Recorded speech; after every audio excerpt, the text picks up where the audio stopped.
जय श्री राम, जय हनुमान। एक बार फिर से आप सभी का हार्दिक स्वागत है हमारे चैनल पर। दोस्तों, आज की वीडियो में एक बार फिर से चिरंजीवी श्री हनुमान जी के आशीर्वाद से आप सभी लोगों तक एक जानकारी पहुंचाई जा रही है, जिसको जाने के बाद प्रत्येक व्यक्ति को यह स्पष्ट हो जाएगा कि कहीं वास्तविक जीवन में श्री हनुमान जी आप पर क्रोधित तो नहीं हो गए हैं, कहीं वो आपसे नाराज तो नहीं हो गए हैं, कहीं वह आपसे उदासीन तो नहीं होकर बैठ गए हैं। अब यह उदासीन का अर्थ क्या है?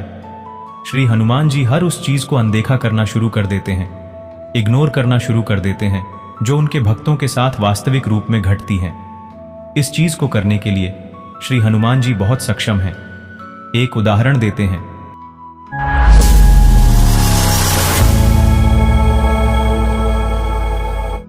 यदि आपका बैड लक चल रहा है, श्री हनुमान जी की आप उपासना करते हैं, तब भी आपका दुर्भाग्य आपका पीछा नहीं छोड़ रहा है।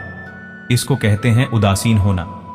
श्री हनुमान जी को सब पता है, वह सब देख रहे हैं कि मेरे भक्त को बहुत तकलीफ हो रही है, लेकिन तब भी वहां आपसे उदासीन रहेंगे, क्योंकि जाने अनजाने में या जानबूझकर जो हम गलतियां कर देते हैं, उसका दुष्परिणाम हमें भुगतना पड़ता है। कौन से ऐसे वह संकेत होते हैं जो हमें स्वप्न के मध्य से मिलते हैं, अपितु वास्तविक जीवन में मिलते हैं, जिसको जाने के बाद आप यह पता लगा सकते हैं कि कहीं श्री हनुमान जी आपसे नाराज तो नहीं है। बहुत महत्वपूर्ण जानकारी आज आप सभी लोगों को मिलने वाली है। आज की वीडियो की शुरुआत करने से पहले अगर आप हनुमान जी के सच्चे भक्त हैं तो कमेंट बॉक्स में जय श्री राम जरूर लिखें। भगवान राम का नाम जपने वाले की सदैव हनुमान जी रक्षा करते हैं और कलयुग के जागृत देवता होने के कारण भगवान हनुमान को शीघ्र ही फल प्रदान करने वाला देवता भी माना गया है। उनकी पूजा पवित्रता के साथ और श्रद्धा के साथ करनी चाहिए, क्योंकि उग्र होने के कारण वह अपवित्रता से न सिर्फ नाराज हो सकते हैं, बल्कि आपको हमेशा के लिए गरीब भी कर सकते हैं। मित्रों, हमारे शास्त्रों में ऐसा कहा गया है कि भगवान पूजा अर्चना वाले घरों में ही वास करते हैं। जो लोग सुबह शाम भगवान की भक्ति में लीन रहते हैं, उनसे मां लक्ष्मी भी प्रसन्न रहती हैं और उनके घर पर हमेशा धन की वर्षा होती रहती है। और ऐसा घर जहां कभी पूजा नहीं होती, जिस परिवार के लोग भगवान पर विश्वास नहीं करते, वहां भगवान हनुमान कभी भी वास नहीं करते हैं। इसके अलावा जो लोग भगवान श्री राम का अपमान करते हैं, उनसे हनुमान जी हमेशा क्रोधित रहते हैं। सबसे पहले संकेत, यदि स्वप्न में श्री हनुमान जी की आप प्रतिमा देखते हैं, यदि प्रतिमा क्रोधित रूप में बैठी हुई है, यदि उदासीन बैठी हुई है और आप प्रार्थना कर रहे हैं, आप रो रहे हैं, उनके सामने माथा टेक रहे हैं, फिर भी श्री हनुमान जी सामने से कोई प्रतिक्रिया नहीं दे रहे हैं, तो तब भी समझ जाइए कि कहीं ना कहीं कुछ गड़बड़ है। आपका दुर्भाग्य शुरू होने वाला है या फिर आपके साथ कुछ गलत घटित होने वाला है, क्योंकि एक तरफ आप श्री हनुमान जी की पूजा कर रहे हैं, दूसरी ओर आपकी देखने की दृष्टि, आपका IQ इतना बिगड़ चुका है कि आप हर एक महिला को गंदी नजर से देख रहे हैं। दोस्तों, श्री हनुमान जी बाल ब्रह्मचारी हैं। वो यही चाहते हैं कि मेरा भक्ति किसी को भी यदि देखें, किसी महिला को यदि देखें, तो उसमें उसको माता एवं बहन ही दिखाई दे। अगर आप ग्रस्त जीवन में हैं और आप अपनी अर्धांगिनी को छोड़कर किसी और के साथ रिलेशन भी बनाते हैं, तब भी आप बहुत बड़ी गलती कर रहे हैं। क्योंकि दोस्त, तू चाहे बंद कमरे में बैठकर गलती करें या चद्दर ओढ़कर कुछ गलती करें, श्री हनुमान जी प्रत्येक समय, प्रत्येक मिनट, प्रत्येक सेकंड अपने भक्तों को देख रहे होते हैं। ये सब लेखा जोखा नोट कर लेते हैं। बाद में उसे लेख जोखा का जो दंड वह आपको मिलता है। इसके अलावा जो लोग भगवान श्री राम का अपमान करते हैं, उनसे हनुमान जी हमेशा क्रोधित रहते हैं। भगवान हनुमान ऐसे लोगों से भी क्रोधित रहते हैं जो मांस और शराब का सेवन करते हैं। ऐसे घर के लोग हमेशा गरीब ही रहते हैं। मित्रों, यह तो आप जानते ही होंगे कि भगवान हनुमान बाल ब्रह्मचारी हैं। वह हमेशा स्त्रियों का सम्मान करते हैं। ऐसे में जो पुरुष महिलाओं के साथ गलत व्यवहार कर है, उसे भगवान का क्रोध सहना पड़ सकता है।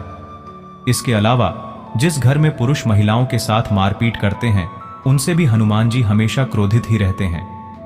उन्हें ना सिर्फ मृत्यु के बाद नरक मिलता है, बल्कि उन्हें अपने जीवन में भी गरीबी और दरिद्रता का सामना करना पड़ता है। मित्रों, बजरंग बली ऐसे परिवार से भी नाखुश रहते हैं जहां के सदस्यों में एकता नहीं होती। जिस घर में भाई बहन हमेशा झगड़ा करते रहते हैं। इसलिए धर्मशास्त्रों में ऐसा लिखा गया है कि भाइयों में प्रेम राम लक्ष्मण जैसा होना चाहिए।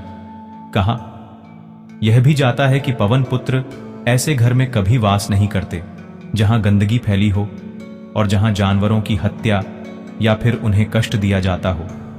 ऐसा करने वालों से हनुमान जी हमेशा क्रोधित रहते हैं। यदि स्वप्न में आपको वानर क्रोधित रूप में दिखाई दे और आपके आसपास उछल कूद करना शुरू कर दें और दुर्भाग्य से यदि वह वानर आपको काट लेते हैं, तो समझ जाइए कि श्री हनुमान जी की तरफ से आपको चेतावनी मिल रही है। इसी के विपरीत वास्तविक जीवन में यदि वानर आपके घर आ जाते हैं और उछल कूद करते हुए आपका नुकसान करना शुरू कर देते हैं और फिर आपको काट भी लेते हैं, तो समझ जाइए कि भैया आपसे कोई जाने अनजाने में या जानबूझकर आपने कोई ऐसी गलती करी है जिसकी वजह से श्री हनुमान जी आपको चेतावनी दे रहे हैं। क्योंकि आज के समय में श्री हनुमान जी के भक्ति करोड़ों की तादाद में है, अरबों की तादाद में है, लेकिन आधे से ज्यादा लोग, सनातन धर्म के लोग, यह नहीं जानते कि श्री हनुमान जी पूर्ण सात्विकता को मानते हैं। वह बाल ब्रह्मचारी हैं। लोग क्या करते हैं, एक तरफ श्री हनुमान जी की चालीसा पढ़ते हैं, राम जी के नाम का जप करेंगे, साधनाएं करेंगे, 100 पाठ की आराधनाएं करेंगे, लेकिन 2 दिन के बाद जाकर मांसाहार कर लेंगे, गुटखा का लेंगे, शराब पी लेंगे। उसके बाद उनका जो हश्र होता है वो आप भी जानते हो। यदि आप वास्तविक जीवन में श्री हनुमान जी की पूजा कर रहे हैं, चाहे श्री हनुमान चालीसा का पाठ कर रहे हो या राम जी के नाम का जप कर रहे हो, कुछ भी कर रहे हो, यदि वास्तविक जीवन में आपका पाठ पूजा खंडित होने शुरू हो जाए और पूजा का दीपक बुझाना शुरू हो जाए, राम नाम की माला जप कर रहे हैं, माला टूट जाए, तो सोच लीजिए बहुत बड़ा अपशगुन है। इसी के साथ ये बहुत बड़ी चेतावनी भी है उनकी तरफ से जिनकी आप पूजा कर रहे हैं, क्योंकि जाने अनजाने में फिर से वही बात दोहराएंगे। जाने अनजाने में हमसे जो गलतियां होती हैं भगवान उन्हें क्षमा जरूर कर देते हैं, लेकिन जो गलती जानबूझकर की जा रही है उसे भगवान अनदेखा नहीं करते। पहले वह आपको चेतावनी देंगे। स्वप्न के मध्य से या तो श्री हनुमान जी क्रोधित रूप में आपको दिखाई देंगे या उनकी प्रतिमा दिखाई देगी, या फिर आप उनके मंदिर के बाहर खड़े होकर हाथ जोड़कर विनती कर रहे होंगे, या फिर श्री हनुमान जी बिल्कुल गुमसुम तरीके से बैठे दिखाई देंगे, आपको कुछ नहीं कहेंगे। एक समय आएगा जब वह आपसे उदासीन हो जाएंगे और फिर चाहे कितनी भी पाठ पूजा कर लीजिए, कितना भी हनुमान चालीसा का पाठ कर लीजिए, आपका दुर्भाग्य आपको नहीं छोड़ेगा। सारे कम बिगड़ना शुरू हो जाएंगे, स्वास्थ्य खराब होना शुरू हो जाएगा, बैड लक आना शुरू हो जाएगा, और इसके साथ सबसे घिनौनी चीज, आपके ऊपर कर्ज चढ़ना शुरू हो जाएगा, क्योंकि आप नहीं जानते कि श्री हनुमान जी यदि आपसे नाराज हो गए तो कौन कौन से देवी देवता आपसे रुष्ट हो जाएंगे। श्री हनुमान जी को प्रश्न करने का सिर्फ एकमात्र तरीका है, मर्यादा पुरुषोत्तम प्रभु श्री राम जी की शरण में जाना। सबसे पहले चिरंजीवी गुरु श्री हनुमान जी को गुरु धारण करें, उसके बाद एक समय निर्धारित करें, चाहे सुबह चाहे संध्या काल का। उसके बाद श्री हनुमान जी को गुरु बना के राम जी के नाम का जप करें, क्योंकि राम जी का ही एकमात्र ऐसा नाम है जिसके जप से श्री हनुमान जी प्रसन्न होते हैं और खींचे चले आते हैं। बहुत से लोगों ने हमें कहा कि हमारे ऊपर कर्ज हो गया है, हमारे को नौकरी नहीं मिल रही, हमारा दुर्भाग्य हमारा साथ नहीं छोड़ रहा। परंतु देखा जाए तो आपकी खुद की गलतियां से आपने यह काम किया है, तो इसका परिणाम भी आपको भुगतना होगा। लेकिन यदि आप चाहे तो मर्यादा पुरुषोत्तम प्रभु श्री राम आपकी इसमें सहायता कर सकते हैं। आप पता भी नहीं लगा पाएंगे कि कहां से छुटकी बजाते ही सब क्लेश समाप्त हो जाएंगे। करना क्या है दोस्तों, अगर आप हनुमान जी को पाना चाहते ही तो राम नाम का जप करना बहुत महत्वपूर्ण है। राम नाम के जप से श्री हनुमान जी की कृपा दृष्टि आप पर पड़नी शुरू हो जाएगी और आपका दुर्भाग्य आपका पीछा छोड़ देगा। चाहे किसी भी प्रकार की समस्या हो, तंत्र बड़ा कर्जा हो, आपकी नौकरी से रिलेटेड कुछ भी हो, या गृहस्थ जीवन हो, कुछ भी हो, सब चीजों के लिए एक मंत्र, राम जी का नाम। दोस्तों, वीडियो के मध्य से हमने आपको बहुत स्पष्ट जानकारी दी है। अगर आपको इस प्रकार के संकेत मिलते हैं तो कमेंट क्षेत्र में लिखना ना भूलें। वीडियो को लाइक जरूर करें और कमेंट बॉक्स में जय श्री राम जरूर लिखें।